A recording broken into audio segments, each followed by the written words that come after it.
Hey, I want you guys to look up something on YouTube. It's my new channel. It's called Quantum Hypertext. QuantumHypertext. Quantum Hypertext. That's the name of the language that I've been working on, the mathematics language that I've been working on for 7 years. It's a language that I've created on my own. It's the reduced symbol nomenclature for large formulas and large equations. And the symbol for quantum hypertext on YouTube is the single symbol which represents all of Maxwell's equation for electromagnetism, including the work of Amperes and Gauss before him. So that's the first one is done, and it is a complete equation for electromagnetism. I'm just so excited. What I'm going to be doing with quantum hypertext is discussing things like time. Not so much relativity and not so much what we know about time, but what I believe time actually is. And we're going to talk about time as not supersymmetrical particle, but time as a particle. And I'm going to be using or borrowing the name from the Next Generation Star Trek and calling a time particle a chronoton, which is just, it doesn't get any better than that. If we could imagine time as a particle and call it a chronoton, you see, time isn't an infinite line that goes forever, the infinite beginning with no end, and it goes on for eternity. Time is affected, I think, by gravity in some way, and I think time affects gravity. But when we go back and we think about some of the stuff I was doing on Star Chat, my podcast with Lowell, I was talking about time, light, gravity, and sound, and how those are the four main aspects of reality, not the GUT, the Grand Unified Theory, that Einstein had first postulated when he came up with his Grand Unified Theory for everything. Einstein had so many wonderful discoveries, and yet I think in some ways he dropped the ball. And in the areas where we're not smart enough to understand what Einstein was working on, that opportunity was grabbed onto by a lot of physicists that changed physics forever after Einstein's departure from this physical realm. They got into quantum physics and quantizing everything into tiny, tiny little particles. And then string theory was born, and supersymmetry was born, and we wasted trillions of dollars on building the Hadron Collider and the Super Collider at CERN, and to date there's been no supersymmetrical particles discovered.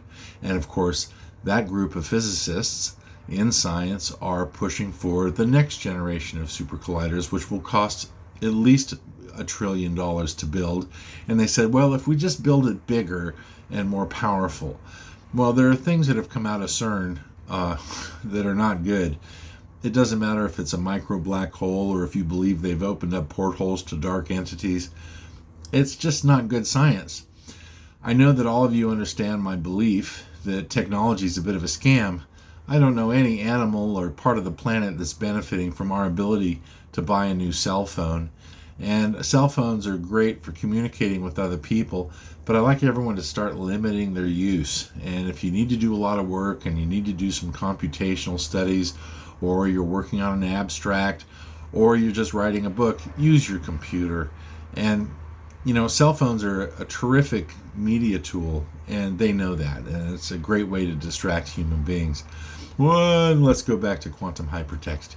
Quantum hypertext is the reduced nomenclature language that I created, which takes whole lines of equations and turns them around this way so that the equation is represented by a single symbol.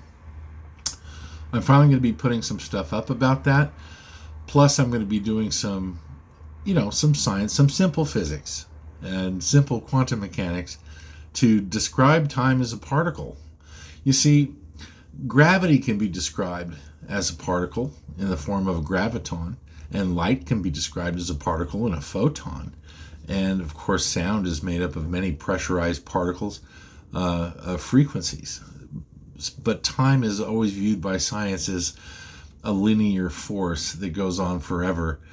and it's immutable and unchangeable. But I highly think, I suspect that they're wrong, and that time has to be a particle in order for it to work within a cohesive nature with gravity, light, and sound.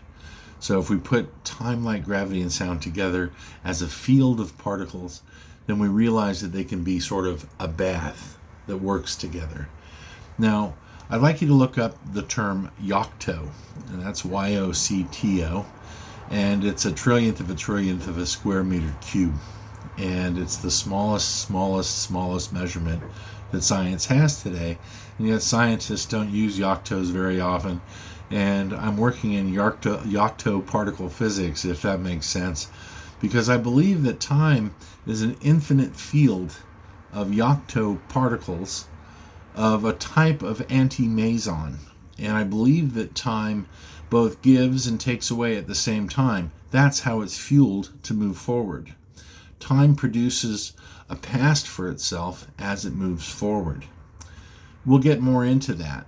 But what I wanted to say is goodbye to Hermosafields.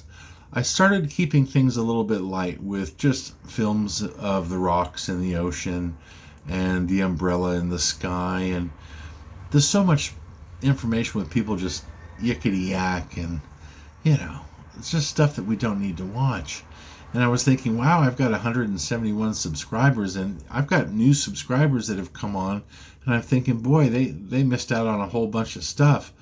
I was thinking actually to go back and get in touch with Lowell Johnson and see if he wanted to do something. And I know Laura, our dear friend Laura, she's sort of out of YouTube now, and I don't talk to Chili Boo anymore. Chili is, we just don't email each other. I'm sure he's out on his farm in British Columbia.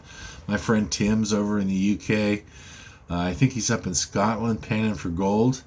And, Chloe's out there cranking on his axe, and damn girl, I love you. And there's just so many interesting people that are members. And I can't name you all because it's 171 members. I can't imagine what it's like to try and remember that. So I want everyone to come over to Quantum Hypertext. I'm going to start uploading things soon. I've sold my bakery. I got a part-time job working for a retail store as a stock clerk, and that just kind of has some money coming in. I still haven't finished any of my maths textbooks. It's just so much work. And then I have my lame ass roommate where I have to take care of all the animals and help clean the house and everything else.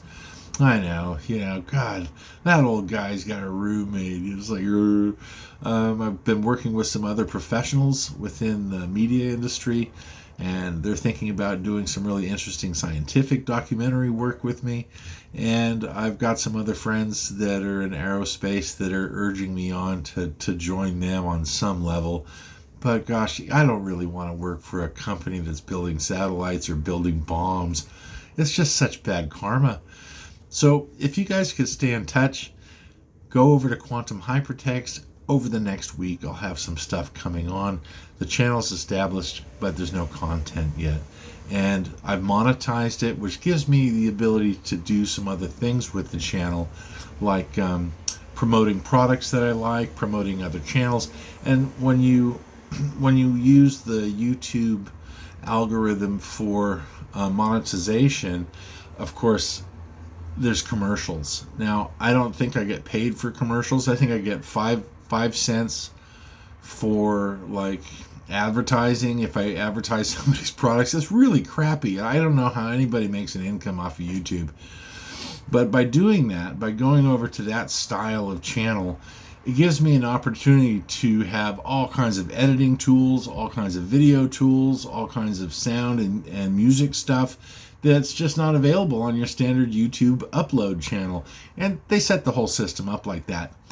I'm not a big fan of moving around, and I gave it a lot of thought whether or not I was going to quit YouTube altogether. And yeah, there's a lot of stuff that they're just hypocrites, aren't they? They put up some gnarly nonsense that should be illegal, and they put up a whole bunch of negative stuff, and they try and control society with the promulgation of one thing after another. And yeah, it's kind of rotten, but then the whole system's kind of rotten.